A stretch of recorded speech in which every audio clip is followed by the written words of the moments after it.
ಮಕ್ಕಳು ಸೈಲೆಂಟ್ ಆಗಿರಿ ದಯವಿಟ್ಟು.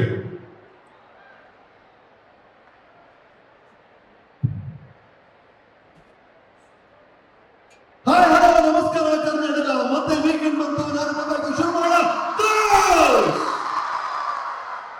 ವೀಕೆಂಡ್ ವಿತ್ ರಮೇಶ್ ಈ ವಾರದ ಸಾಧಕರು ಪ್ರತಿಭಾ ಪುರಸ್ಕಾರವನ್ನ ಸ್ವೀಕರಿಸಿದಂತ ವಿದ್ಯಾರ್ಥಿಗಳು, ಅವರಿಗೆ ಪಾಠ ಹೇಳಿಕೊಟ್ಟಂತ ಗುರುಗಳು, ಅವ್ರ ಜೊತೆಗಿದ್ದಂತ ಪೋಷಕರು, ಅವರನ್ನ ಗುರುಸಿದಂತ ಈ ಅದ್ಭುತವಾದಂತ ವೇದಿಕೆ ಮತ್ತು ಅವರಿಗೆ ಬೆನ್ ತಟ್ಟುವಂತ ಚಪ್ಪಾಳೆ ತಟ್ಟುವಂತ ಕನಕಪುರದ ಜನತೆ, ನೀವು ಅಭಿನಂದನೆಗಳು. ವೀಕೆಂಡ್ ವಿತ್ ರಮೇಶ್ 100 ಸಾಧಕರ ಕಥೆಯನ್ನ ನಿಮಗೆ ಹೇಳುವಂತ ಅವಕಾಶ ಕೊಡ್ತು. ಆ 100ನೇ ಸಾಧಕರಾಗಿ ಆ ಕೆಂಪು ಕುರ್ಚಿಯನ್ನ ಅಲಂಕರಿಸಿದವರು ಯಾರು?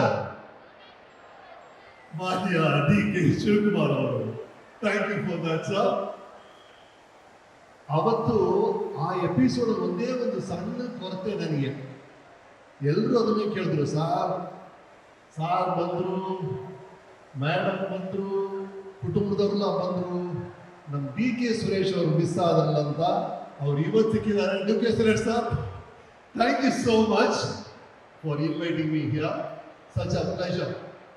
ಸರ್, ನಮ್ಮ ಪುರಾಣಗಳಲ್ಲಿ ಇಂದ್ರ ಇದ್ದಾನಲ್ಲ, ದೇವೇಂದ್ರ, ಅವನಿಗೆ 1000 ಕಣ್ಣುಗಳಂತೆ. 1000 ಕಣ್ಣು. ಯಾಕಂದ್ರೆ ಕನಕಪುರಲ್ಲಿರೋ ನಿಮ್ಮನ್ನು ನೋಡ್ಕೋಬೇಕು, ಅಲ್ಲಿ ಶಿವಮೊಗ್ಗಲ್ಲಿರೋರು ನೋಡ್ಕೋಬೇಕು, ಆ ಕಡೆ ಕುಂದಾಪುರದಲ್ಲಿ ಇರೋರು ನೋಡ್ಕೋಬೇಕು, ಈ ಕಡೆ ಬೆಂಗಳೂರಲ್ಲಿರೋರು ನೋಡ್ಕೋಬೇಕು. ಹಾಗಾಗಿ ಇಂದ್ರನಿಗೆ 1000 ಕಣ್ಣುಗಳು. ಇವತ್ತು ನನಗನ್ಸುತ್ತೆ, ನನಗೂ 1000 ಕಣ್ಣಿದ್ರೆ ಎಷ್ಟು ಚೆನ್ನಾಗಿರುತ್ತೆ ಅಂತ. ಯಾಕಂದ್ರೆ ಈ ಕನಕಪುರ ಉತ್ಸವ ಇದೆಯಲ್ಲ, ಈ ವೈಭವ ಇದೆಯಲ್ಲ, ಇದನ್ನ ನೋಡಕ್ಕೆ 2 ಕಣ್ಣು ಸಾಲಲ್ಲ ಸರ್.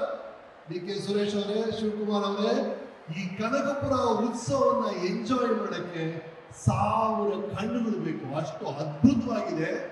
ನಾನು ಬಂದಾಗ, ನಾನು 12 ಗಂಟೆಗೆ ಬಂದ್ಬಿಟ್ಟೆ. ಇಲ್ಲಿ ಬಂದು ಸೇರಕ್ಕೆ ಇನ್ನೂ ಅರ್ಧ ಗಂಟೆ ಬೇಕಾಗಿತ್ತು. ಎಂತ ಅದ್ಭುತಗಳು. ದಾರಿ ಫುಲ್ಲು. ಅಲ್ಲೊಂದ್ ಕಡೆ ದೊಡ್ಡ ಜಾಯಿಂಟ್ ವೀಲ್ ಹಾಕಿದ್ದಾರೆ, ಅಮ್ಯೂಸ್ಮೆಂಟ್ ಪಾರ್ಕ್ ನಡೀತಾ ಇದೆ, ಈ ಕಡೆ ಊಟ ತಿಂಡಿ ಹಬ್ಬ. ಎಲ್ಲದಕ್ಕಿಂತ ಇಲ್ಲಿ ಬರ್ತಿದಾರಲ್ಲ ಜನ ಸರ್, ಪ್ರತಿಯೊಬ್ಬರು ಸರ್, ಒಬ್ಬರು ಕೂಡ ನಾರ್ಮಲ್ ಆಗಿ